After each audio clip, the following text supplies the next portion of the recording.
وعلى آل سيدنا مولانا محمد لا إله إلا الله لا إله إلا الله لا إله إلا الله محمد رسول الله আসিয়া বলেন আল্লাহ আল্লাহ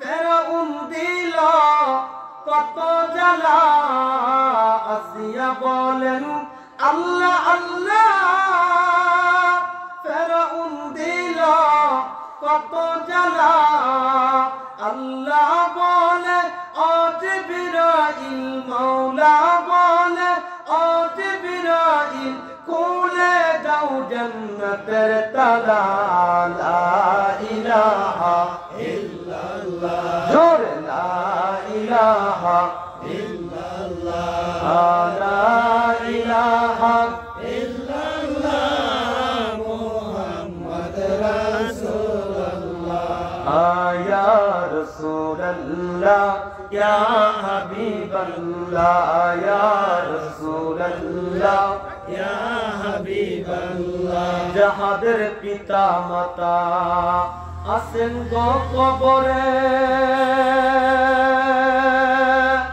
দেখিয়েন নবীজি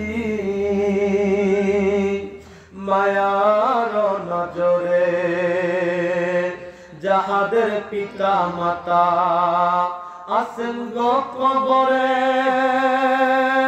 দেখিয়েন নবীজি মায়ার নজরে দিয়েন গো জান্নাত শাফায়াত করিয়া দিয়েন গো জান্নাত শাফায়াত করিয়া ইয়া রাসূলুল্লাহ ইয়া হাবিবাল্লাহ ইয়া রাসূলুল্লাহ ইয়া হাবিবাল্লাহ আমার মওতের নিদান কালে থাকিবেন নবীজি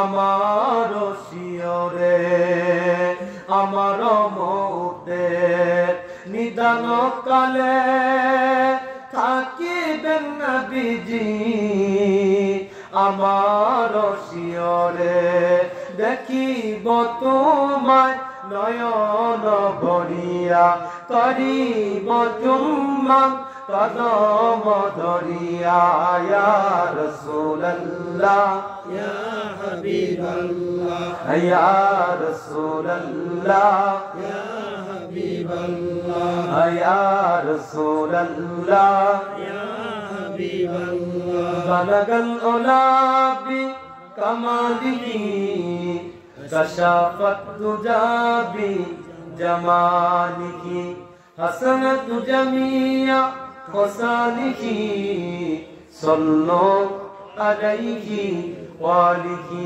বলেন বালাগাল উলা বি কামালিহি কশাফত দুজা বি জামালিহি হাসানাতু জামিয়া খসালিহি সাল্লু আলাইহি ওয়ালিহি সকল মহান রব্বুল আলামিনের দপ্তরে শুকরিয়া আদায় করে বলে আলহামদুলিল্লাহ। নবীজির সম্মান ভালো লাগে না খারাপ লাগে? ভালো লাগে। যারা বলতেছে না তাদের কাছে মনে হয় অনেক খারাপ লাগে। ভালো লাগে। ভালো লাগে না খারাপ লাগে? ভালো লাগে। আল্লাহ হাবিব ফরমান যিকরুন নবী সাল্লাল্লাহু আলাইহি ওয়াসাল্লাম মিনাল ইবাদা ওয়া যিকরুস সালিহিনা কাফারা। আল্লাহ নবীজির শান, আল্লাহ নবীজির মিলাদ শরীফ, আল্লাহ নবীজির দুরূদ শরীফ, আল্লাহ নবীজির শান থেকে কিছু বলা, আল্লাহ নবীজির জীবনী থেকে বলা সমস্ত কিছু হলো ইবাদতের অংশ। জোরে কন্যা সুবহানাল্লাহ। তাহলে যদি আমরা দুরূদ শরীফ পড়ি, নবীজির সম্মান বলি, নবীজির জীবনী থেকে বলি, নবীজির প্রশংসা করি, ইবাদত হবে কি হবে না? হবে। জোরে বলেন হবে কি হবে না? হবে। প্রিয় বন্ধুগণ, প্রিয় জাকের ভাইরা, প্রিয় সুন্নি মুসলমান ভাইরা, কেমন একজন নবীর উম্মত হইলাম। আমি মাঝে মাঝে কথাটা বলি, অন্যান্য নবী পর্যন্ত আল্লাহর কাছে অ্যাপ্লিকেশন করলেন, দরখাস্ত করলেন, ওগো রব্বুল আলামিন শেষ জামানায় আখিরি জামানায় একজন নবী আসবে, ওই নবীর উম্মত বানায় পাঠাও। সুবহানাল্লাহ। দোয়া করছে কি করে নাই? দোয়া করলেন ঈসা আলাইহিস সালাম, দোয়া করলেন মুসা আলাইহিস সালাম, বিভিন্ন নবী পর্যন্ত দোয়া করলেন। শুধুমাত্র একমাত্র ঈসা আলাইহিস সালামের দোয়াকে কবুল করলেন, আমার নবীর উম্মত হয়ে দুনিয়ার ভিতর আসবেন। জোরে কন্যা সুবহানাল্লাহ। কিন্তু আমরা কি কোনোদিন দোয়া করছি? আমরা কোনোদিন কি অ্যাপ্লিকেশন করছি? আল্লাহর কাছে কি কোনোদিন কাঁদছি?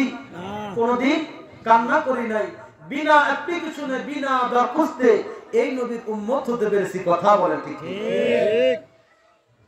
কিয়ামতের কঠিন মুসিবতের দিনে, যেই দিন বাবা তার সন্তানকে চিনবে না, মা তার সন্তানকে চিনবে না, ভাই তার ভাইকে চিনবে না, স্বামী তার স্ত্রীকে চিনবে না, স্ত্রী তার স্বামীকে চিনবে না, বন্ধু তার বন্ধুকে চিনবে না, গ্রামবাসীকে তার গ্রামবাসী চিনবে না, পাড়া প্রতিবেশী তার পাড়া প্রতিবেশীকে চিনবে না, শহরবাসী তার শহরবাসীকে চিনবে না। ওই দিন লক্ষ লক্ষ কোটি কোটি মামলা আমাদের বিরুদ্ধে দায়ের হয়ে যাবে। দুনিয়ার কোন উকিল, দুনিয়ার কোন মুক্তার, দুনিয়ার কোন জজ, দুনিয়ার কোন ব্যারিস্টার এই মামলা থেকে খালাস করতে পারবে না। শুধুমাত্র একমাত্র এই মামলা থেকে যিনি খালাস করতে পারবেন তিনি অন্য কেহ না, তিনি কইলেন আমার কামলিয়ারা নবীজি। জোরে বলনা সুবহানাল্লাহ। তাহলে নবীজির সম্মান দরকার আছে না নাই? তো কেমন একজন নবীর উম্মত হইলাম দেখেন। আমার নবীজি কইল চাঁদের থেকেও বেশি সুন্দর। সুবহানাল্লাহ বলেন। সুবহানাল্লাহ।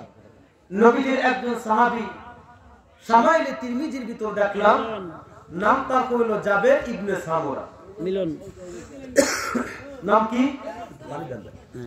নাম কি? জাবের ইবনে সামুরা। শামাইলে তিরমিজির ভিতর বললেন, বর্ণনা আসছে জাবের ইবনে সামুরা কি করলেন?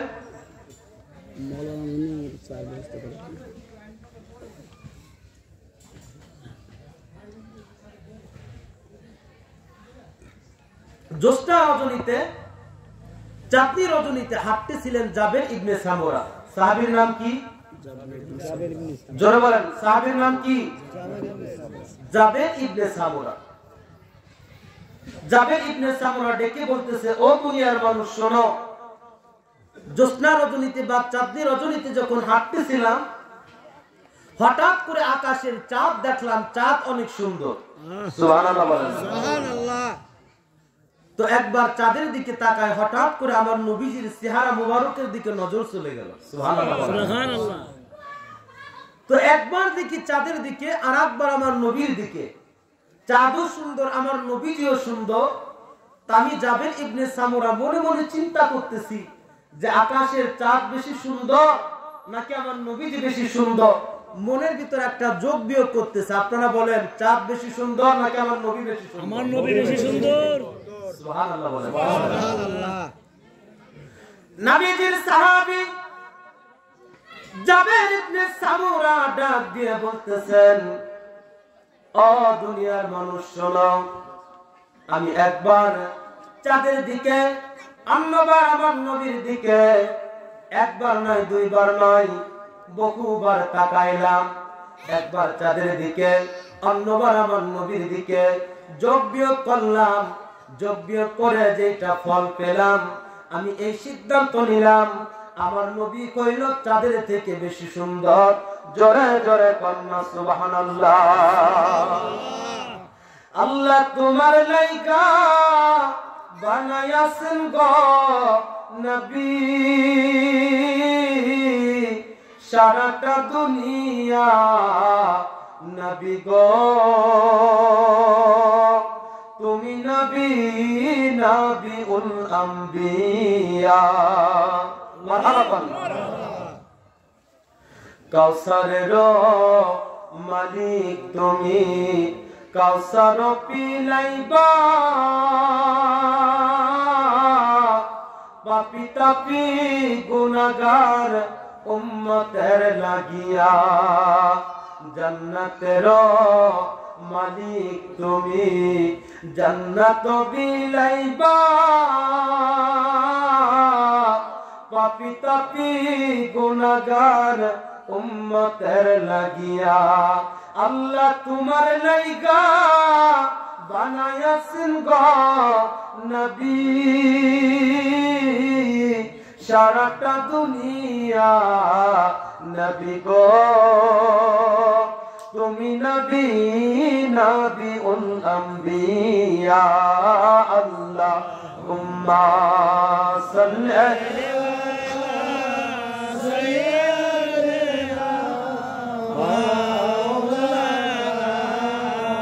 محمد وعلى سيدنا مولانا أرجو رجل قرن اللهم صل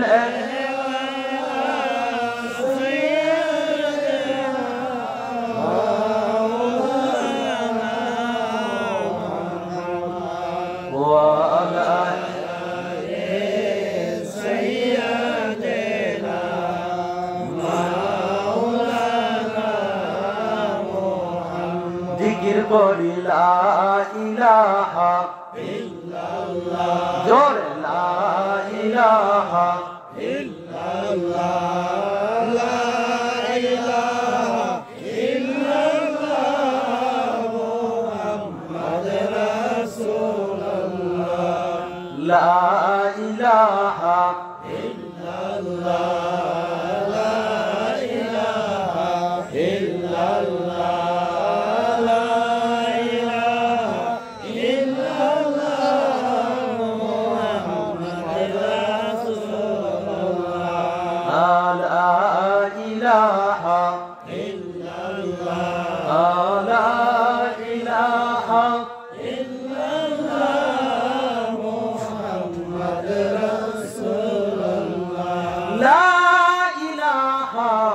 إلا الله মুহাম্মাদুর রাসূলুল্লাহ সাল্লাল্লাহু আলাইহি ওয়াসাল্লাম সকলে বলেন না মারহাবা।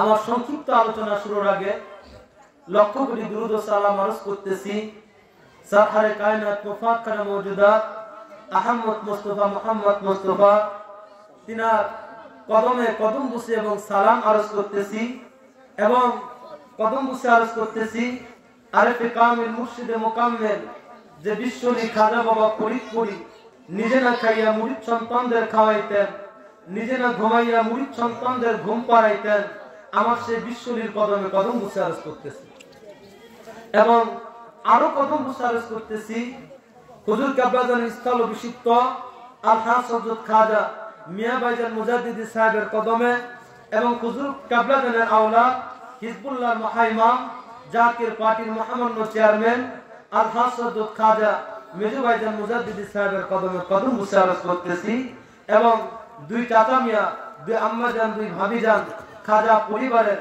সকলের কদমে কদম বসে আরজ করতেছি। আজকের এই মাহফিল আসতে পেরে আমরা খুশি না বেজা? খুশি। জোরে বলেন খুশি না বেজা? খুশি। শুধু আমরা যারা আটটুসির মুরিদ আছি তারা কি খুশি না নাকি সবাই খুশি? সবাই খুশি। প্রিয় হাজির, যারা আটটুসির মুরিদ আছে তারা নামাজ কয় ওয়াক্ত পড়ে? 5 ওয়াক্ত। জোরে বলেন কয় ওয়াক্ত? 5 ওয়াক্ত। সিজদা দেয় কাকে? আল্লাহকে। জোরে বলেন কাকে? আল্লাহকে। যারা চরমুনার মুরিদ সিজদা দেয় কাকে? আল্লাহকে। যারা সারসিনা ফুরফুরা তারা সিজদা দেয় কাকে? আল্লাহকে। সবাই তো আল্লাহকে সিজদা দেয়, কথা বলেন ঠিক? তো এই কথা যেহেতু চলে আসলো, আরেকটা কথা আপনাদের কাছে প্রশ্ন করতে চাই। আমরা যেহেতু নামাজ পড়ি কি পড়ি না? ফজরের সিজদা দেয় আল্লাহকে, জোহরের সিজদা দেয় আল্লাহকে, আসরের সিজদা দেয় আল্লাহকে, আমরা মাগরিবের সিজদা দেয় আল্লাহকে, ইশার সিজদা দেয় আল্লাহকে, জুম্মায় সিজদা দেয় আল্লাহকে, তারাবিতে সিজদা দেয় আল্লাহকে, ঈদুল ফিতর, ঈদুল আজহা সমস্ত নামাজের সিজদা দেয় আল্লাহকে। কিন্তু কিয়ামতের কঠিন মুসিবতের দিনে, ওই যে বললাম যেই দিন কেউ কাকে চিনবে না, ওই দিন পাবো আমরা নবীকে। ঠিক। কাকে? ঠিক, নবীকে। জোরে বলেন কাকে? নবীকে। তো হাকিকত আছে না নাই? আছে। সমস্ত নামাজের সিজদা দিলেন আল্লাহরে। বললাম যে কিয়ামতে কেউ কোনোদিন কাউকে চিনবো না, মিজানের পাল্লায় গেলে পাবেন কারে? নবীকে। জোরে বলেন কাকে? নবীকে। পুলসিরাতের ঘাটে গেলে নবীকে। জান্নাতের গেটে গেলে নবীকে। জাহান্নামের গেটে গেলে নবীকে। হাকিকত আছে না নাই? আছে। তো এই নবীকে পাওয়ার ইচ্ছা আছে না নাই? আছে। আল্লাহ তাআলাকে পাওয়ার ইচ্ছা আছে না নাই? আছে। আমরা যারা দরবার শরীফে যাই, দরবার শরীফে কাগজের ভিতর একটা কথা লেখা আছে যে খোদা প্রাপ্তির দুইটি পথ, একটা হলো ইবাদত আর একটা হলো মুহাব্বত বা খেদমত। ঠিক। কারা কারা দেখছেন? যারা পড়তে পারেন হাত উঁচু করে দেখা। আলহামদুলিল্লাহ, হাত নামান। খোদা প্রাপ্তির কয়টি পথ? দুইটি। জোরে বলেন কয়টি? দুইটি পথ। তা আমরা নামাজ সবাই কম বেশি পড়ি, তো বাকি রইল কি? মুহাব্বত বা খেদমত। খেদমতের দরকার আছে না নাই? আছে।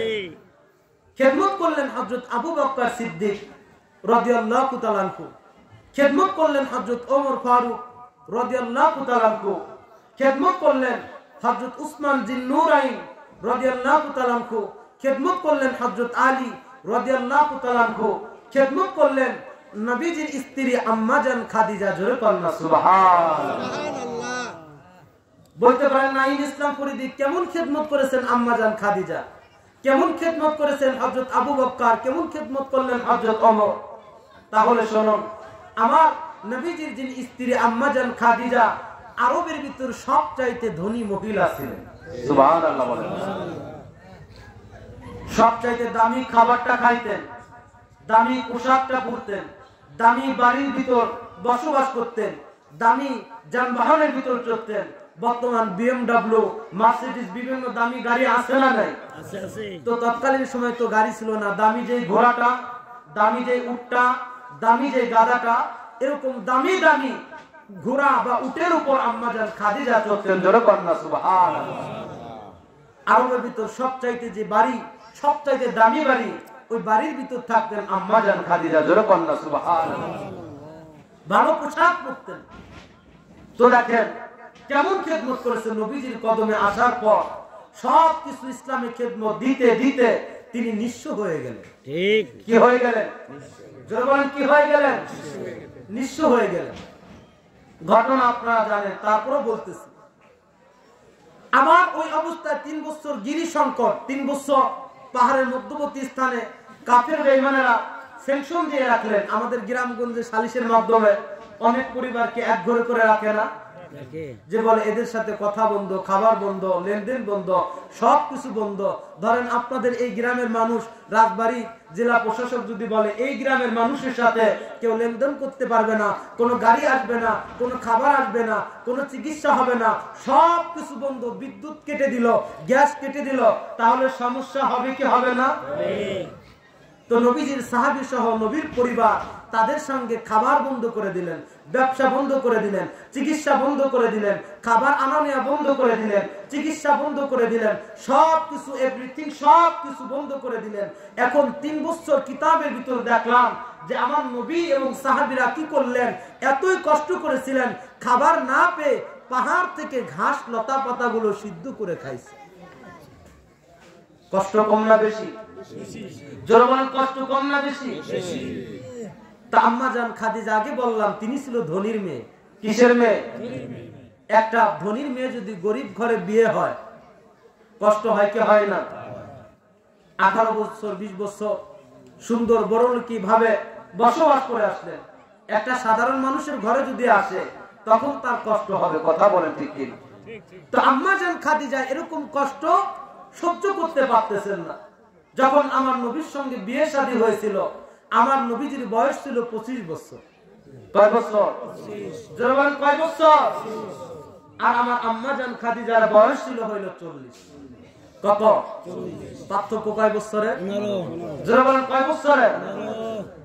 আম্মা জান খাদিজা ওই যে বললাম ধনী ছিল, অনেক দামি খাবার খাইতেন, তা আমার নবীজি তাকে অনেক মহব্বত করতেন। আম্মা জান খাদিজাও তাকে অনেক মহব্বত করতেন। কোন সাহাবীরা যদি কোনো গোস্ত আনতো বা কোনো কিছু হাদিয়া আনতো, সাহাবীদেরকে বলতেন বিশেষভাবে একটা গোস্তের পুটলা আমার খাদিজার জন্য রেখে দাও, আমার খাদিজা অনেক গোস্ত পছন্দ করে। জোরে কন্যা সুবহানাল্লাহ। আবার আম্মা জান খাদিজা এতই মহব্বত করতেন, আরবের কাফের বেঈমানেরা পাথর মারছে কি মারে নাই? আঘাত করছে কি করে নাই?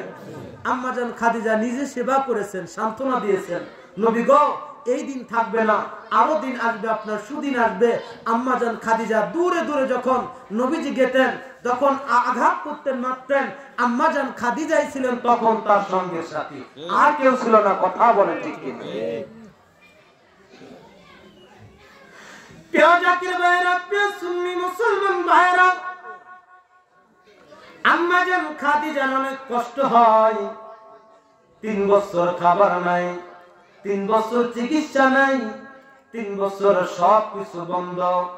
অবন্ধুগণ, জাকির ভাইরা, প্রিয় সুন্নি মুসলমান ভাইরা, খেদমত কি জিনিস জেনে নাও, মোহাম্মত কি জিনিস জেনে নাও। আম্মাজান খাদিজা কি করলেন? অবন্ধুগণ, বললাম তিনি ছিলেন ধনীর মেয়ে, ভালো খাবার খাইতেন। আমার নবীজির কদমে আসার কারণে, ইসলাম গ্রহণ করার কারণে সব কিছু বিক্রি করে দিয়ে খেদমতে দিয়ে দিলেন, নিঃস্ব হয়ে গেলেন।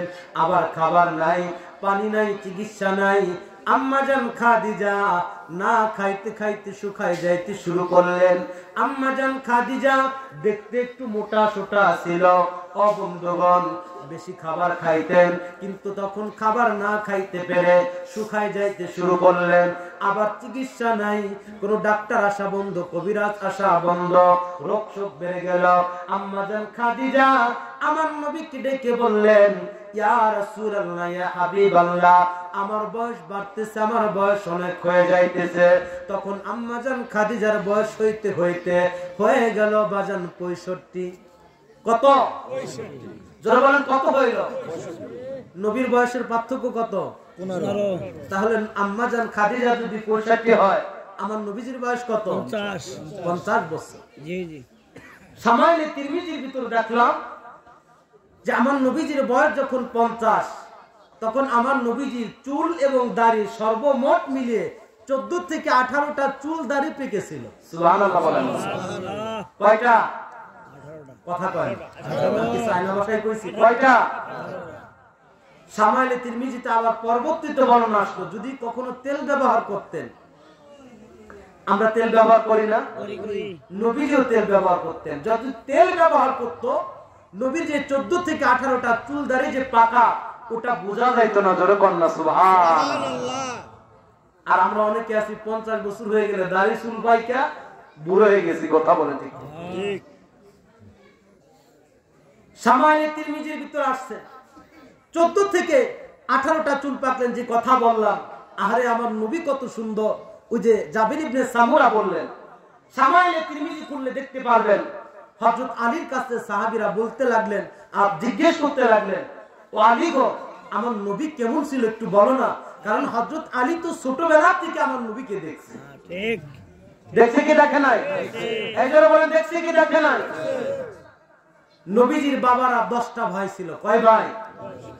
জোরে বলেন, কয় ভাই? হযরত আলী রাদিয়াল্লাহু তাআলা আনহু হইল আমার নবীজির আপন চাচাতো ভাই। সুবহানাল্লাহ বলেন। আপনারা কি জানেন? অনেকে জানেন, অনেকে জানেন না।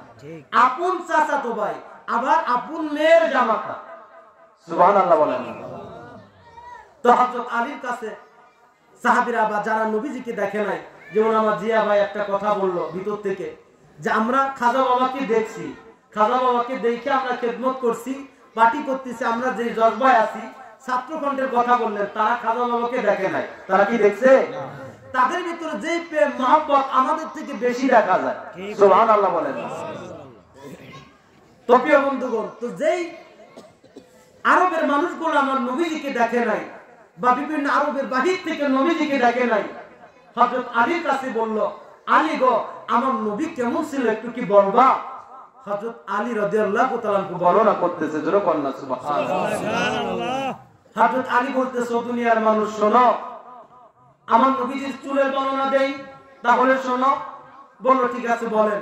বলল, আমার নবীজির চুল মোবারক একেবারে কুকরানো ছিল না, আবার একেবারে সোজা ছিল না, হালকা কুকরানো ছিল। যখন নবীজি, আমরা চিরুনি করি কি করি না? মাথায় চিরুনি দেই কি দেই না? আমার নবীজি আলাদা একটা বক্স ছিল, নবীজি আলাদা একটা বক্সের ভিতরে চিরুনি রাখতেন, তেল রাখতেন। অনেকে আমরা এরকম রাখি না? তো ওই চিরুনি যখন করতেন, চুলগুলো স্টাইলে শীতে আসতো, চুল কুকরানো নাকি সুজা বোঝা যাইতো না, ওইটা হালকা যে কুকরানো ছিল ওইটা স্টাইলে কি হইতো, সোজা হয়ে যেত। জোরে কন্যা সুবহানাল্লাহ। অনেকে আছে আমরা লম্বা চুল দেখলে বলে লম্বা চুল রাখছে ভান্ডারি, এরকম বলি কি বলি না? আমার নবীজি কিন্তু লম্বা চুলও রেখেছে। সুবহানাল্লাহ বলেন। তো হযরত আলীকে ডেকে বলতেছে, ও আলী গো, আমার নবী কেমন ছিল আরো বলো। তখন তখন আমার হযরত আলী দাঁতের বর্ণনা দিতেছে, বলতেছে আমার নবীজির দাঁত ছিল অনেক সুন্দর। অনেক মানুষ দেখবেন যে দুইটা দাঁতের মাঝখানে হালকা কিঞ্চিত পরিমাণ ফাঁকা থাকে না, তো নবীজির দাঁতের এখানে হালকা কিঞ্চিত পরিমাণ ফাঁকা ছিল, ওখান দিয়ে নূর বের হয়ে যেত। সুবহানাল্লাহ সুবহানাল্লাহ। আম্মা জান আয়েশা একদিন কি যেন সুই দিয়ে সেলাই করতেছিলেন, হঠাৎ করে, তখন তো কারেন্ট ছিল না, তখন তো বিদ্যুৎ ছিল না, তখন তেলের বাতি দিয়ে কি যেন সেলাই করতেছেন, হালকা একটা বাতাস আসলো বাজান, বাতিটা নিভে গেল। আম্মা জান আয়েশা থেকে সুইটা মাটির ভিতর পড়ে গেল।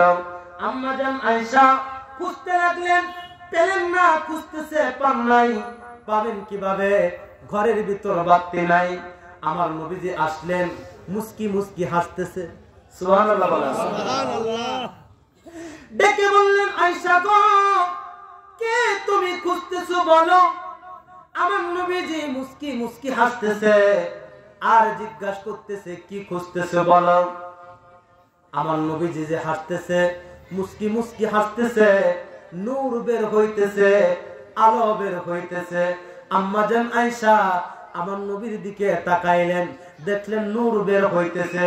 তখন ওই অন্ধকার ঘরের ভিতর তাকাইলেন, নূরের আলোতে ঝলমল হয়ে গেল। তখন সুইটা খুঁজে পেলেন, কিতাবের ভিতর আসছেন বাজান, ওই নবীজির দাঁতের আলো মুবারক দিয়ে, নূর মুবারকের আলো মুবারক দিয়ে বাকি কাপড়টা সেলাই করলেন। সুবহানাল্লাহ। জোরে বলেন সুবহানাল্লাহ। তাহলে আমার নবীজি দাঁত মুবারক দিয়ে কি বের হয়? নূর। জোরে বলেন কি বের হয়? নূর। নূর বের হয়। জোরে বলেন সুবহানাল্লাহ। সাথীরা জিজ্ঞাসা করে, আলী গো, আমার নবীজির গায়ের রংটা কেমন ছিল? হযরত আলী রাদিয়াল্লাহু তাআলা আনহু বলতেছে, আমার নবীজি অনেক সুন্দর ছিলেন। আমার নবীজি অনেক আছে না, দেখবেন যে ইউরোপের মানুষগুলো সাদা ফর্সা। কি ফর্সা? সাদা ফর্সা। দেখেন না টিভির ভিতর? জি জি। ফর্সা কিন্তু দুই ধরনের, একটা হলো সাদা ফর্সা আর একটা হলো লাল ফর্সা। বলেন সাদা ফর্সার দাম বেশি নাকি লাল ফর্সার দাম বেশি? লাল ফর্সার দাম বেশি।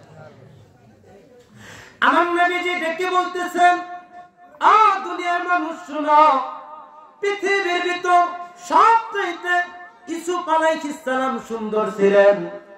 আমার নবীজি ডেকে বলতেছেন, ও দুনিয়ার মানুষ শুনো, আমার ভাই ইউসুফ আলাইহিস সালাম কইলেন সাদা ফর্সার অধিকারী। সুবহানাল্লাহ বলেন। সুবহানাল্লাহ। আর আমি কইলাম লাল ফর্সার অধিকারী। সুবহানাল্লাহ বলেন না। দুনিয়ার মানুষ শুনো, কিছু আরবের মহিলারা আসলেন আম্মা জান আয়েশার কাছে ডেকে বলতেছে, ও আম্মা জান আয়েশা, আমার নবী কেমন ছিল, আমার নবীর সৌন্দর্য কেমন ছিল বলো বলো। শুনেছি ইউসুফ নবী নাকি সবচাইতে সুন্দর ছিলেন। ওই ইউসুফ আলাইহিস সালামকে দেখে মিশরের মহিলারা নাকি চাকু দিয়ে আঙ্গুল কেটেছিল। আমার নবী কেমন ছিল বলো। আম্মা জান আয়েশা ডেকে বলতেছে, ও মদিনার মেয়েরা, ও আরবের মেয়েরা, শুনো শুনো, মিশরের মেয়েরা, ইউসুফ আলাইহিস সালাম তিনি ছিলেন সাদা ফর্সার অধিকারী। তাকে দেখে আঙ্গুল কেটেছিল। খোদার কসম করে বলি, ও দুনিয়ার মানুষ শোনো, ও আরবের মেয়েরা শোনো, যদি কাছ থেকে ভালোভাবে আমার নবীর চেহারা কেউ দেখতো রে, ও মেয়েরা তোমরা কলিজাটা কেটে দিতা। জোরে জোরে কন্যা সুবহানাল্লাহ। তাহলে ফর্সা কয়টা? একটা সাদা ফর্সা আর একটা লাল ফর্সা। কোন ফর্সার দাম বেশি? লাল ফর্সা। আমার নবীজি ছিলেন লাল ফর্সার অধিকারী। জোরে কন্যা সুবহানাল্লাহ। সাথীরা জিজ্ঞাসা করে, আলী গো, আমার নবীজির নাক মুবারক কেমন ছিল বলেন। হযরত আলী বলতেছে, আমার নবীজির নাকটা ছিলেন একটু লম্বা। জোরে কন্যা সুবহানাল্লাহ। কেমন লম্বা? অনেক মানুষের নাক আছে বেশি লম্বা, এরকম। আবার দেখবেন অনেক মানুষের নাক আছে চ্যাপ্টা। যারা খাগড়াছড়ি রাঙ্গামাটি গেছেন, যে দেখবেন তাদের নাক কি চ্যাপ্টা, দেখলে আমরা বলি যেটা কোনো চাকমা বা উপজাতি। ঠিক কথা বলেন ঠিক কিনা? আবার অনেক দেখবেন পাকিস্তানের মানুষ বা পাঞ্জাবের মানুষ নাক কিন্তু অধিক লম্বা দেখা যায়, যায় কি যায় না? তো হযরত আলী ডেকে বলতেছে, ও দুনিয়ার মানুষ শোনো, আমার নবীজি নাক লম্বা ছিল, হ্যাঁ, তবে এক প্রকার মানুষ আছে যারা অধিক লম্বা, ওরকম ছিল না।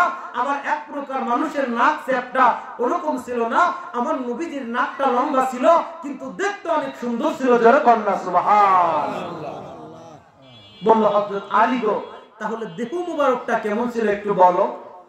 তো হযরত আলী রাদিয়াল্লাহু তাআলা বলতেছে, আমার নবী ছিলেন সুন্দর। আমার নবীজি বন্ধুগণ, এক বক্তা কিছুদিন আগে বলছিল না যে নবী ছিল 6 প্যাক, ঠিক বলছিল কি বলে নাই? তিনি ভুল বলেছে। সামাইলে তিরমিজির ভিতর দেখলাম একটা কথা আছে, আমি আস্তে আস্তে বলতেছি, আমি একটু অসুস্থ, খারাপ লাগতেছে। অনেক আলেম ওলামারা দেখবেন যে নামের সঙ্গে শেষে একটা লকব লাগায়, মহিউস সুন্নাহ। লাগায় কে লাগায় না? এই বলেন লাগায় কে লাগায় না? দেখবেন অনেক বর্তমান ওয়াজ শুরু হয়েছে, ওয়াজের শেষে দেখবেন যে আপনার নামের শেষে বলে যে মহিউস সুন্নাহ, অমুক তমুক, বড় হুজুর, ছোট হুজুর, মাইজে হুজুর, সাইজে হুজুর, বলে কি বলে না? তো মহিউস সুন্নাহ মানে কি? যে সুন্নাতের জীবন দানকারী, নবীজির মাথা চন্দি থেকে পায়তলা পর্যন্ত যত সুন্নাহ, নবীজির জীবনী যত সুন্নাহ, সমস্ত সুন্নাহ যে পালন করে তাকে বলা হয় মহিউস সুন্নাহ। ঠিক কি বলা হয়? তো সামাইলে তিরমিজির ভিতর দেখেন নবীজির দেহের বর্ণনা, যে বুকের থেকে নবীজির পেট বড় ছিল না। সুবহানাল্লাহ বলেন। সুবহানাল্লাহ।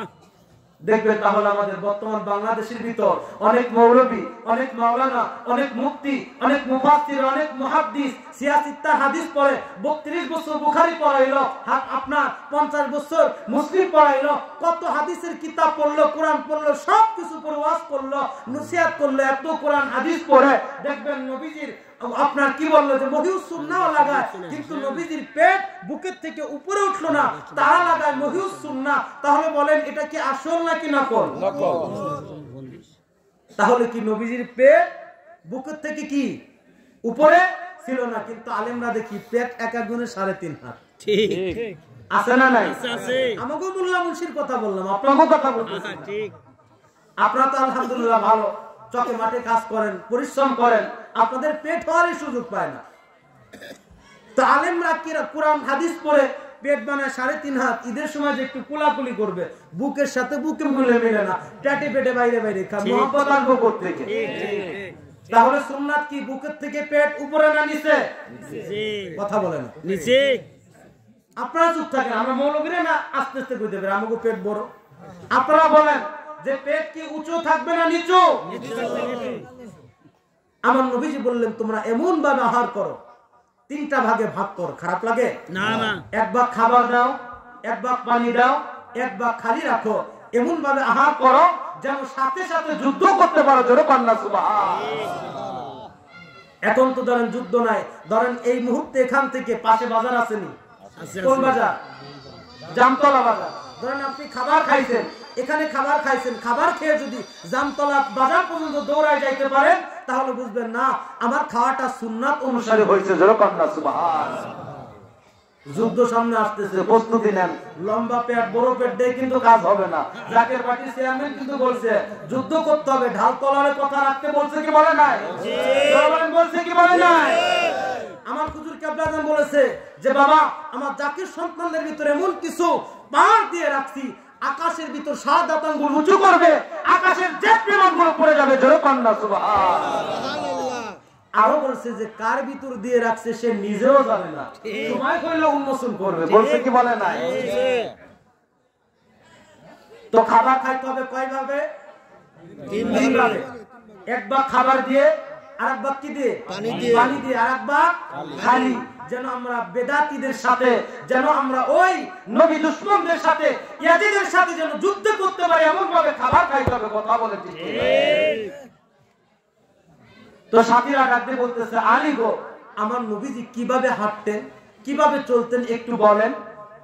হযরত আলী ডাকতে বলতেছে ও দুনিয়ার মানুষ শোনো, আমার নবীজি হাঁটতেন, দেখবেন যে হালকা ঢালু রাস্তা আছে না, যখন হাঁটি তখন কিন্তু একটু নিচে দিয়ে একটু নিচের দিকে তাকায় তাকায় মনে হয় হাঁটে। ঠিক। এরকম হয় কি হয় না? তা আমার নবীজি কথা বললেন, আমার নবীজি হাঁটতেন মাটির দিকে, মনে হয়তো যে একটু উঁচু রাস্তা থেকে যেন নিচের দিকে নামতেছে, মাটির দিকে তাকায় তাকায় বিনয়ের সহিত হাঁটতেন। আমার নবীজিকে তখন বললো, আমার নবীজি ব্যবহার কেমন ছিল? তখন বললো, আমার নবীজিকে দেখলে মনে হইতো অনেক রাগী, কিন্তু যখন সালাম দিয়ে তার সাথে কথা বলতো মনে হইতো যে তার মতো আর এত সুন্দর মানুষ আর দুনিয়ার ভিতর নাই। জোরে কন্যা সুবহানাল্লাহ। তাহলে আমার নবী সুন্দর কি সুন্দর না? জোরে বলেন, সুন্দর কি সুন্দর না? তাহলে বলতো যে হযরত আলী, আমার নবীজি কিভাবে কথা বলতেন? তখন বললো, আমার নবীজি যখন কথা বলতেন মানুষগুলো হাঁ করে তাকাই থাকতো, এতই বিশুদ্ধ ভাবে কথা বলতেন। তখন কি করেছে বন্ধুগণ, আম্মাজান আমিনার কাছ থেকে দুধ মাতা হালিমাতুস সাদিয়ার বাড়িতে গেছেন কি যায় নাই? তারা সুন্দর বিশুদ্ধ ভাবে কথা বলতেন। এটা তো শরীয়তের কথা, আল্লাহর নবী তো আগেই তো সুন্দর। তো তখন বললো, এমন বিশুদ্ধ ভাবে কথা বলতেন, আরবের শিক্ষিত মানুষেরা, কবিরা, জ্ঞানী গুণীরা অবাক হয়ে তাকায় থাকতো যে মুহাম্মদুর রাসূলুল্লাহ এত সুন্দর করে কিভাবে কথা বলে, আমরা এত শিক্ষিত হয়ে কেন পারি না? জোরে কন্যা সুবহানাল্লাহ। কে দিয়েছে এই গুণ? আল্লাহ। জোরে বলেন, কে দিয়েছে এই গুণ? আল্লাহ। আল্লাহর নাম কইলো আহাদ, আমার নবীজির নাম কইল আহমদ। আল্লাহর নাম কইল মাহমুদ, আমার নবীজির নাম কইল মুহাম্মদ। আল্লাহ কইল রব, আমার নবী কইল রহমত। জোরে কন্যা সুবহানাল্লাহ। পেঁয়াজাকের বাইরা, পেঁয়াজ সুন্নি মুসলমান ভাইরা, সময় কইল আমার নবীর কথা আবার বলবো। আম্মাজান খাদিজার কথা বলে শেষ করে নাই। আম্মাজান খাদিজা না খাইতে খাইতে শুকায় যাইতে শুরু করলেন। বন্ধুগণ, বন্ধুগণ, রোগ সুখ বাধা বেঁধে দিল। ডাক্তার নাই, কবিরাজ নাই, কেউ চিকিৎসা করতে আসে না। কাফের বেঈমানেরা বাধা দিয়েছে, ঠিক মতো খাবার নাই, ঠিক মতো পানি নাই, ঠিক মতো বাসস্থান নাই, পাহাড়ের গিরিপথের ভিতরে থাকে। বন্ধুগণ, আম্মাজান খাদিজা মনে হয় দুনিয়ার থেকে চলে যাবে। আম্মাজান খাদিজা রোগ শোক দিয়ে ভরে গেল। একদিন আমার নবীর সঙ্গে কথা বলতেছে, কথা বলতে বলতে আমার নবীকে ডাকলেন, ইয়া রাসূলুল্লাহ, ইয়া হাবিবাল্লাহ, আপনার কাছে কয়েকটা জিনিস চাই, আপনি কি আমাকে দিবেন কিনা বলেন। কি জিনিস খাদিজা তুমি বলো। মনে মনে চিন্তা করলেন, 3 বছর খাবার নাই, 3 বছর ব্যবসা নাই, আমার খাদিজা কি যেন দামি জিনিস চেয়ে বসে। এই কথা যখন মনে মনে চিন্তা করতেছে, আম্মাজান খাদিজা বলতেছে, নবী গো, আপনার কাছে কোনো দামি জিনিস আমি চাইবো না। সুবহানাল্লাহ বলেন। কে জিনিস চাও খাদিজা বলো। তুমি এতই খেদমত করেছো, তোমার সমস্ত সম্পদ বিক্রি করে ইসলামের জন্য খেদমত করেছো, দিনের জন্য খেদমত করেছো, তুমি কি চাও বলো, আমি নবীজি দেওয়ার চেষ্টা করব। সংক্ষিপ্ত করে বলতেছি বাজান। আম্মাজান খাদিজা বললেন, ইয়া রাসূলুল্লাহ, ইয়া হাবিবাল্লাহ, দামি কোন জিনিস চাই না। আমি জানি আম্মাজান, আমি খাদিজা ইন্তেকাল করব। আমি ইন্তেকাল করলে মানুষগুলো ইন্তেকাল করে। ও মা বোনেরা, ভালো করে শোনো, মানুষগুলো ইন্তেকাল করে, দামি কাফন দিয়ে তাকে দাফন করানো হয়।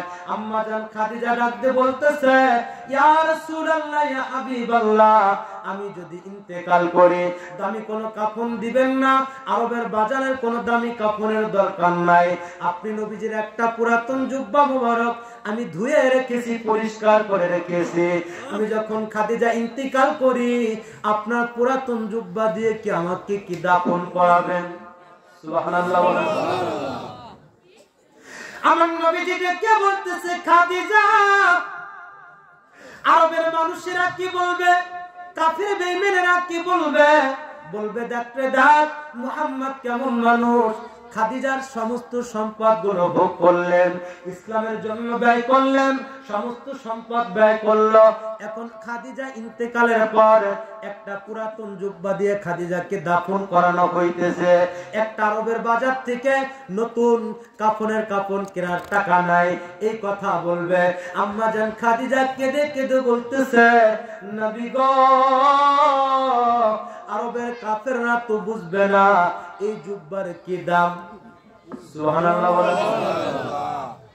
অমূল্য অতুল্য এই প্রেম কয়জনে জানে, অমূল্য অতুল্য এই প্রেম কয়জনে জানে। আম্মা জান খাদিজা ডেকে বলতেছে, কোন আরবের কাফির কি বলো, কোন মক্কার কাফির কি বলো, কোন মদিনার কাফির কি বলো, দেখার টাইম নাই। আমি খাদিজা নিয়ত করেছি আপনার পুরাতন জুব্বা মোবারক দিয়ে যদি আমাকে দাফন করান, কাফন পরান, আমার জীবনটা ধন্য হয়ে যাবে। জোরে জোরে কন্যা সুবহানাল্লাহ। নবীজি বলল, আচ্ছা ঠিক আছে খাদিজা গো, তোমাকে আমার পুরাতন জুব্বা মোবারক দিয়ে তোমাকে কাফন দেব। জোরে কন্যা সুবহানাল্লাহ। নবীজি আরেকটা চাওয়া, বলো কি চাওয়া?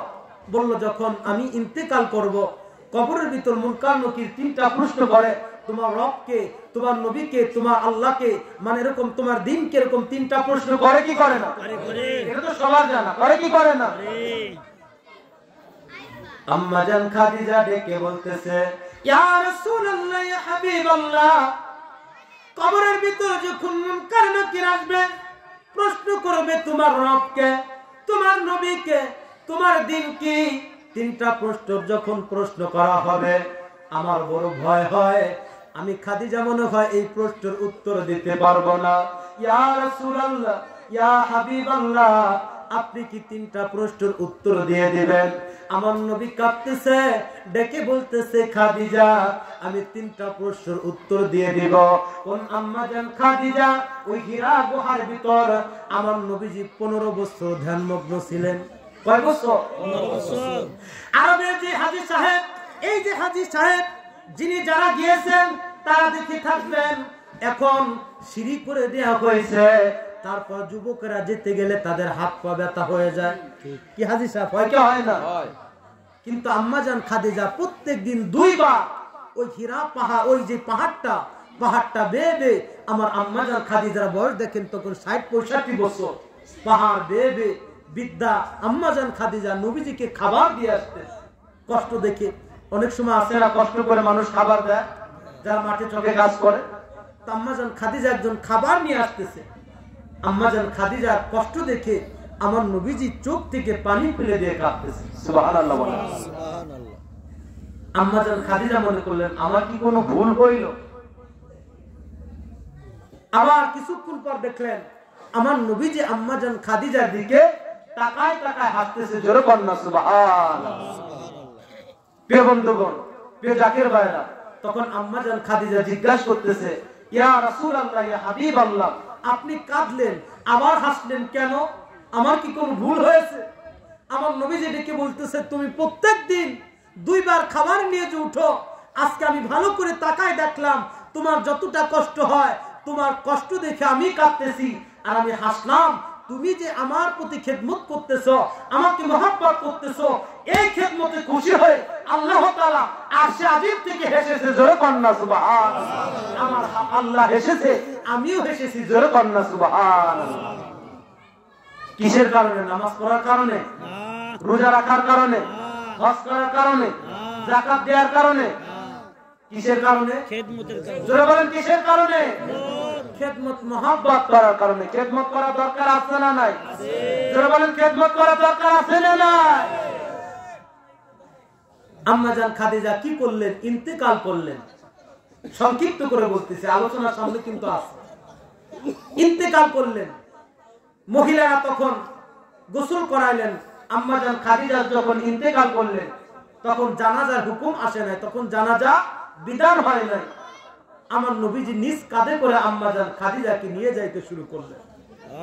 পিছনে কথা মনে আসতেছে, আইরে খাদিজা কত দূরে যাইতাম, কাফের বেঈমানের আঘাত করত, মারত। আম্মা জান খাদিজা আমার নবীজিকে সান্ত্বনা দিতেন, সেবা করতেন। কারো বিবি যদি মারা যায়, কারো যদি স্বামী মারা যায়, এরকম মনে করে করে খারাপ লাগে কে লাগে না? কান্না করে কি করে না? আমার নবীজি কান্না করতেছে, নিজ কাঁধে করে নিয়ে যাইতেছে। তখন জানাজা ছিল না, তখন আমার নবীজি নিজ হাতে করে আম্মা জান খাদিজাকে কবরে রাখলেন, নিজে মাটি দিলেন। আমার নবীজি ওই যে বললাম বয়স তখন 50, লাঠি ব্যবহার করতেন। তখন কবর যখন দেয়া হয়েছে, লাঠির উপর ভর দিয়ে টুকরে টুকরে কাঁদতেছে, আইরে খাদিজা তুমি চলে গেলা, কে আমাকে গোসল করায় দিবে, কে আমাকে রান্না করে দিবে, কে আমাকে দেখাশোনা করবে? আম্মা জান খাদিজার কথা চিন্তা করে কাঁদতেছে। পিছন থেকে সাহাবীরা ডেকে বলতেছে, ইয়া রাসূলুল্লাহ, ইয়া হাবিবাল্লাহ, আপনি এখানে দাঁড়ায় আছেন, আপনি যদি এখান থেকে 40 কদম দূরে না যান, শরীয়তের মাসআলা, শরীয়তের কথা, 40 কদম দূরে যদি না যান, মুনকার নকির তো আসবে না, প্রশ্ন করবে না, উত্তর দিতে পারবে না। এই কথা বারবার বলতেছে।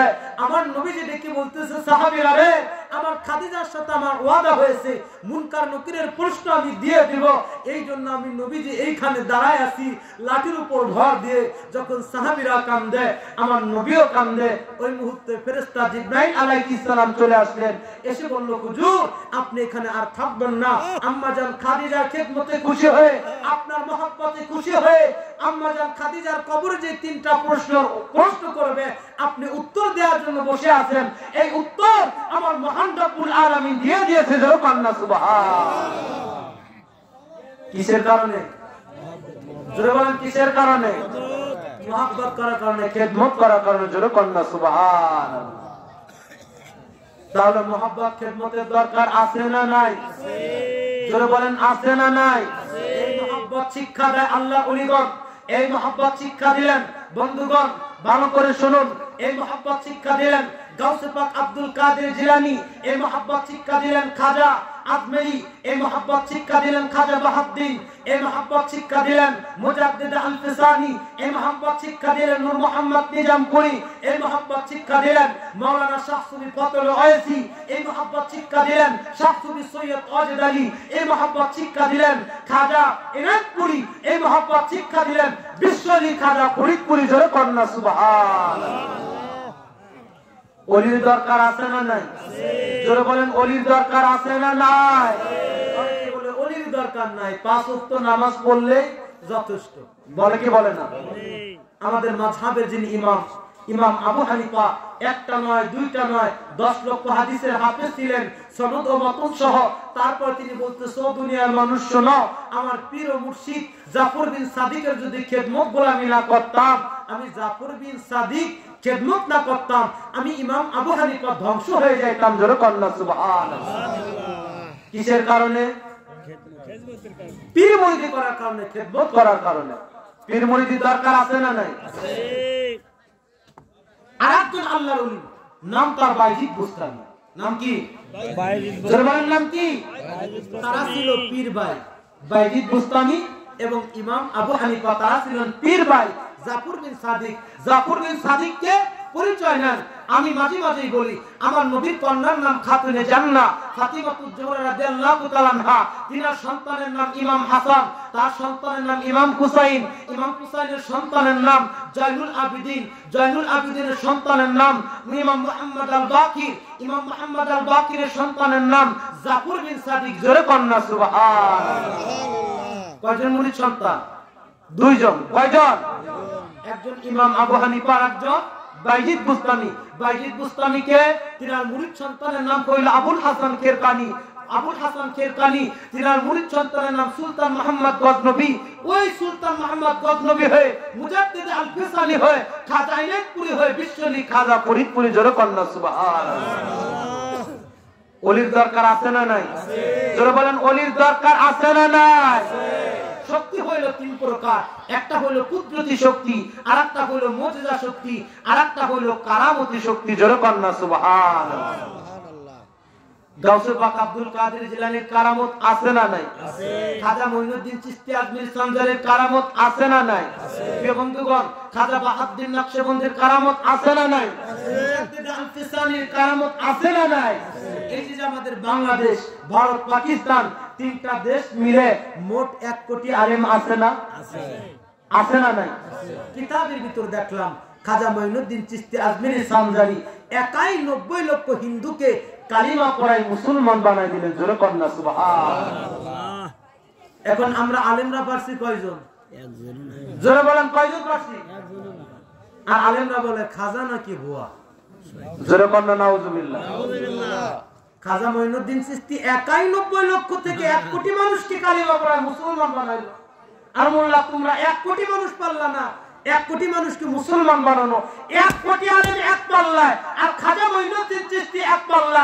খাজা মঈনুদ্দিন চিশতির পাল্লা ভারী, কথা বলে ঠিক কেসে খাজা মঈনুদ্দিন চিশতি আজমিরি সানজারি কিতাবের ভিতর দেখলাম একটা বিরাম্বন, তার একটা ছোট্ট কন্যা। কি কন্যা? ছোট্ট কন্যা। হিন্দুরা পূজা করে কি করে না? জোরে বলেন, পূজা করে কি করে না? যার যার ধর্ম তার তার কাছে বড়, দুর্নাম করতেছি না। ঠিক। হিন্দুরা দেখবেন মূর্তিকে দুধ পান করায়, বিভিন্ন ধরনের ভোগ দেয়, পূজা দেয়, অর্চনা দেয়। তো ব্রাহ্মণ একদিন পূজা করে মন্দির ঘর থেকে আসতেছে, তার মেয়ে একটা কঠিন প্রশ্ন করলেন, বাবা তুমি দুধের বাটি নিয়ে কোথা থেকে আসলা? ডেকে বলতেছে, মারে মন্দির ঘরে গিয়েছিলাম ভগবানকে দুধ পান করানোর জন্য। কিসের? ভগবান। কথা বলে না, কিসের? ভগবান। তো মেয়ে একটা প্রশ্ন করলো, বাবা ভগবানে কিভাবে দুধ পান করে? আমি তো কোনোদিন দেখি নাই, আমি একটু দেখতে চাই। সুবহানাল্লাহ বলেন। হিদায়াত দেওয়ার মালিক কে? আল্লাহ। জোরে বলেন, হিদায়াত দেওয়ার মালিক কে? আল্লাহ।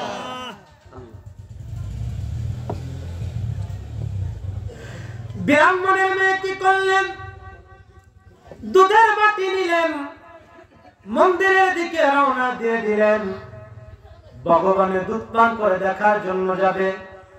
বাবার কাছ থেকে কি করলেন?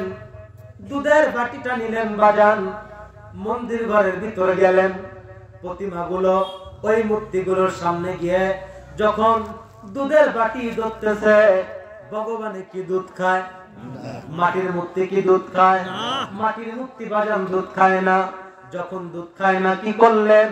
ওই ভগবান যখন দুধ খায় না, ব্রাহ্মণের মেয়ে কান্না করতেছে, ওই ভগবানকে দেখতে বলতেছে, এ ভগবান তুমি যদি দুধ না খাও তোমার মাথা বাইরে আমি ভেঙে ফেলবো, আর যদি না খাও আমার মাথা বাইরে আমি ভেঙে ফেলবো। মাটির মূর্তির কাছে দুধ দিলেন, কিন্তু মাটির মূর্তি তো বাজান দুধ খায় না। এবার মেয়েটা কি করলেন? রাগ করলেন, তার কাছে ছিল একটা লাঠি, লাঠি দিয়ে তার মাথার ভিতর আঘাত করতেছে, ডেকে বলতেছে, আফসোস মাটির ভগবান দুধ খায় না। এই বলে মাথার ভিতর আঘাত করলেন, রক্তগুলো গল গল করে পড়তেছে। রাস্তা দিয়ে হাঁটতেছে, রাস্তা দিয়ে যখন হেঁটে যাইতেছে, একজন টুপিওয়ালা জুব্বাওয়ালা মানুষ ডেকে বলতেছে, ও মা, ও শিশু বাচ্চা, তোমার মাথা দিয়ে কেন রক্ত পড়তেছে? ডেকে বলতেছে, হুজুর তাহলে কাহিনীটা আগে শুনে নেন। আমার বাবা একদিন একটা দুধের পেয়ালা নিয়ে মন্দির ঘর থেকে আসতেছিলেন। আমি প্রশ্ন করলাম, বাবা তুমি কোথায় গিয়েছিলা? ডেকে বললেন, ভগবানকে দুধ খাওয়ানোর জন্য গিয়েছিলাম। বলল, ভগবানে কিভাবে দুধ খায় আমি একটু দেখবো। মাটির পেয়ালা নিলাম, দুধ খাওয়ানোর জন্য চলে গেলাম, কিন্তু মাটির ভগবানে দুধ খায় না। আমি রাগ হয়ে বললাম, ও মাটির ভগবান, দুধ যদি তুমি না খাও তোমার মাথা বাইরে ভেঙে ফেলবো, আর না আমার মাথা বাইরে ভেঙে ফেলবো। আমি ছোট মানুষ, ভয় পেয়েছি, না জানি ভগবানকে আঘাত করলে কি যেন হয়ে যায়। আমার মাথার ভিতর আঘাত করেছি, রক্তগুলো গল গল করে পড়তেছে। ও বন্ধুগণ, ওই হুজুরটা ডাক দিয়ে বলতেছে, মা কে বলেছে মাটির ভগবানের দুধ খায় না? তুমি দুধের পেয়ালা নিয়ে আমার সঙ্গে আসো। যখন দুধের পেয়ালা নিয়ে বাজান ওই মন্দির ঘরের দিকে রওনা দিয়ে দিলেন, তখন মাটির ভগবানের সামনে গেলেন, ছোট্ট মেয়ে এবং হুজুরটা চলে গেলেন। যাবার পর ডাক দিয়ে বলতেছে, ও হুজুর মাটির ভগবানে কিন্তু দুধ খায় না আমি জানি। ওই হুজুর ডাক দিয়ে বলতেছে, মা রে, আমি যদি বলি মাটির ভগবানেও দুধ খাবে? সুবহানাল্লাহ। আরে কেউ বুঝতে পারে না রে ওলি আল্লাহর খেলা, আমার খাজা বাবার খেলা। সুবহানাল্লাহ বলেন। চাইলে কি পীরের বস্তু নিতে নাকি পারে, উপযুক্ত হইলে দয়াল ডাইকানি রে ধরে, ওরে ডাইকানি রে ধরে। আরে দূর করিয়া দিবে ওরে ভবের যত জ্বালা, আরে দূর করিয়া দিবে ওরে ভবের যত জ্বালা। কেউ বুঝিতে পারে না রে ওলি আল্লাহর খেলা, আমার খাজা বাবার খেলা। সুবহানাল্লাহ বলেন। হুজুর ডেকে বললেন, ও মা, আমি যদি বলি মাটির ভগবানে দুধ খাবে?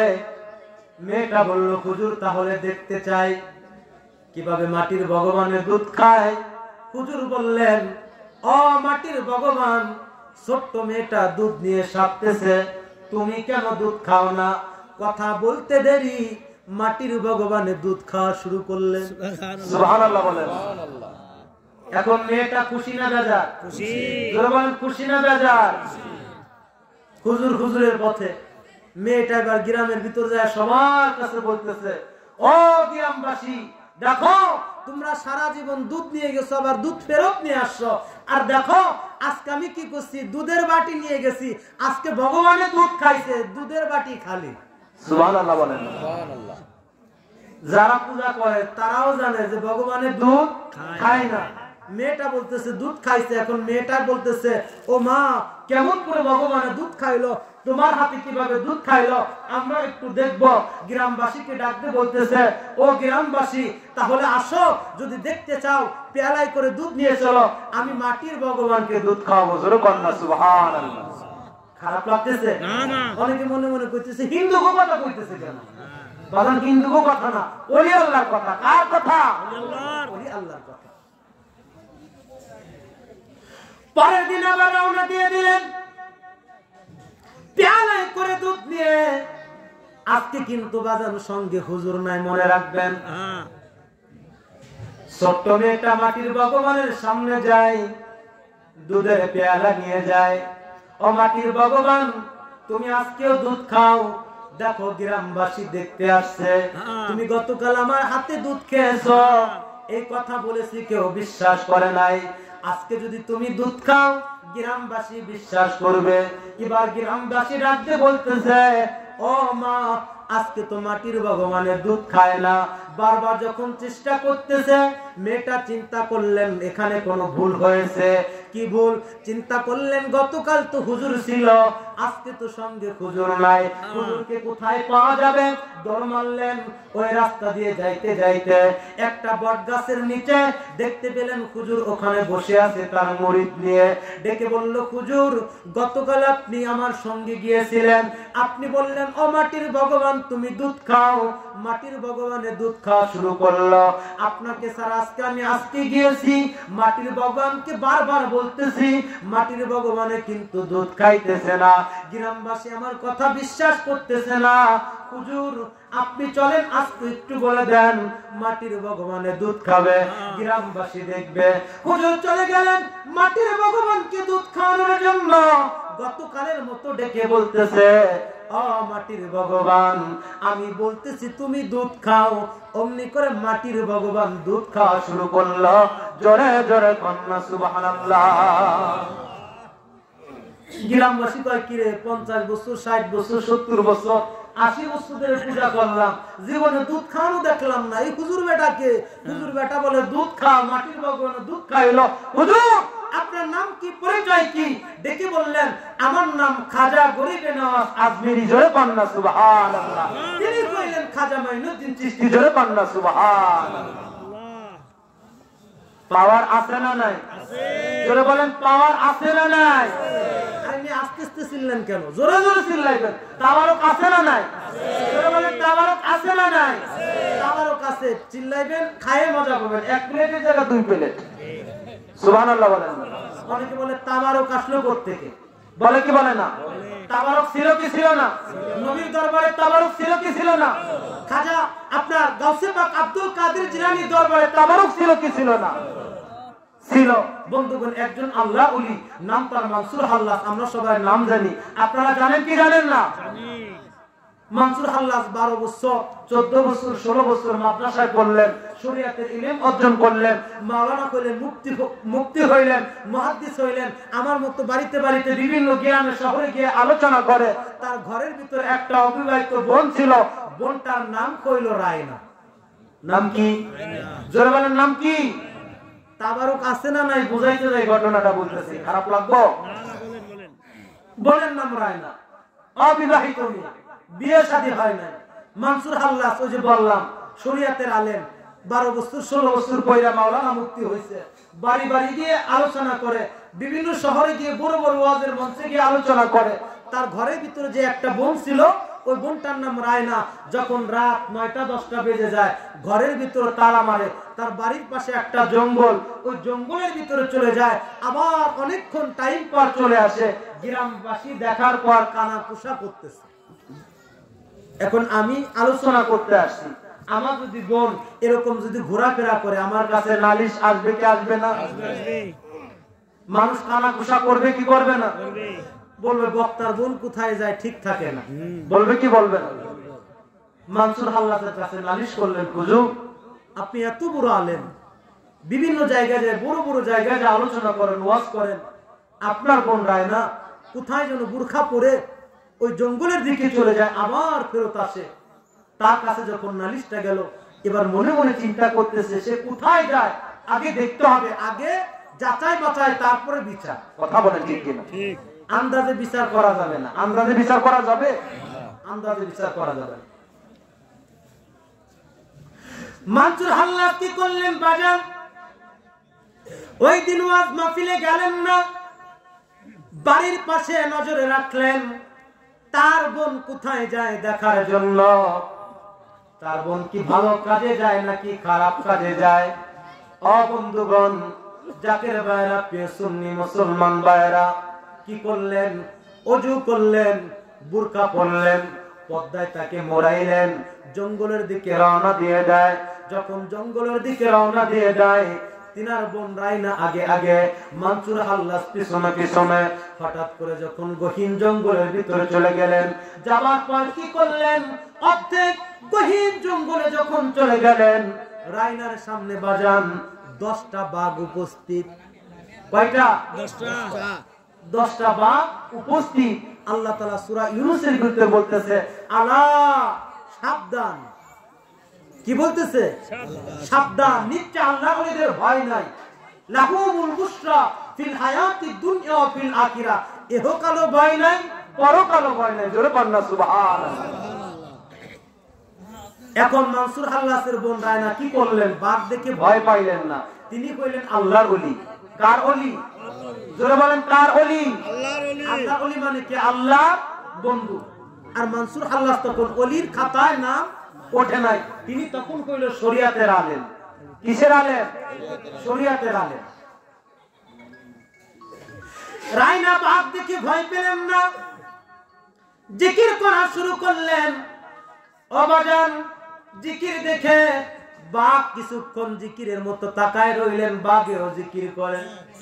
সুবহানাল্লাহ। বাড়ি যায় সুবহানাল্লাহ করেন। সুবহানাল্লাহ। আর জোরে বলেন সুবহানাল্লাহ। মানসুর হাল্লাসের বোন রায়না জিকির করে, বাঘও জিকির করে। বাঘ দেখে ভয় পেলেন না, কোথাও দৌড় মারলেন না। কিন্তু মানসুর হাল্লাস ওই যে বললাম ওলির কাতারে নাম ওঠে নাই, ওলির খাতায় নাম ওঠে নাই। তিনি বাঘ দেখে ভয় পেলেন, গাছের মগ ডালের ভিতরে উঠে গেলেন। কোন জায়গায়? গাছের আগায়। বাঘ দেখলে কি নাইম ইসলাম ফরিদে আলোচনা করুক আর যে আলোচনা করুক, আপনারা কি থাকবেন নাকি যার মতো পালাবেন? যার মতো শেষে পালাবো। তো মানসুর হাল্লাস আগে বললাম তখন তো তিনি ওলি না, ওলির খাতায় নাম উঠে নাই। কিন্তু মানসুর হাল্লাসের বোন যে রায়না, তিনার ওলির খাতায় নাম ছিল। বাঘ দেখে ভয় পেলেন না, জিকির করতেছে, বাঘও তার সঙ্গে জিকির করতেছে। আর মানসুর হাল্লাস কোন জায়গায়? গাছের আগায়। কোন জায়গায়? তার মানে কি আল্লাহ বললেন আলা সাবধান, ওলিদের ভয় নাই। তখন তো তিনি ওলি না, তার বোন ওলি দেখে তার ভয় নাই, বাঘের সামনে বসে বসে জিকির করে। আর তিনার খাতায় ওলির নামের খাতা ওলি, তার নাম নাই দেখা গাছের আগায়। কোন জায়গায়? গাছের আগায়। কথা বলেন। রায়না জিকির করে, বাঘও জিকির করে। বাজান জিকির করলেন, কিছুক্ষণ পর বাঘের লাইন ধরে চলে গেলেন। মানসুর হাল্লাস ওইখানে বসে রইলেন। রায়না কি করলেন? মানসুর হাল্লাসের বোন রায়না আর একটু হাঁটলেন। হাঁটার পর দেখলেন একটা খানকা দেখা যায়। ওই খানকার শরীফের ভিতর 10 জন আল্লাহর ওলি তার ভিতর সর্বশ্রেষ্ঠ যিনি ওলি হুজুরে পাক গাউসে পাক আব্দুল কাদের জিলানী ছিলেন। জোরে জোরে বলেন না সুবহানাল্লাহ। প্রতিদিন কি করতেন, জিকির করতেন। আল্লাহর পক্ষ থেকে তাবারক আসতো, জান্নাত থেকে তাবারক আসতো। ওই তাবারক গুলো ওই যে মা রায়না মানসুর হাল্লাসের বোন পদ্মা সহকারে তাদের খেদমত করতেন, তাবারক গুলো বেড়ে দিতেন, তাবারকের বাসন গুলো পরিষ্কার করতেন। বাজান কি করলেন? 10 জন আল্লাহর ওলি আর একজন মা রায়না, মানুষ কয়জন? 11 জন। প্রত্যেকদিন 10টা প্লেট বাড়ে। আর বন্ধুগণ একটা থাকে মা রায়নার, প্লেট হয়ে যায় 11টা। প্রত্যেকদিন 11টা প্লেটের ভিতর তাবারক বাড়ে।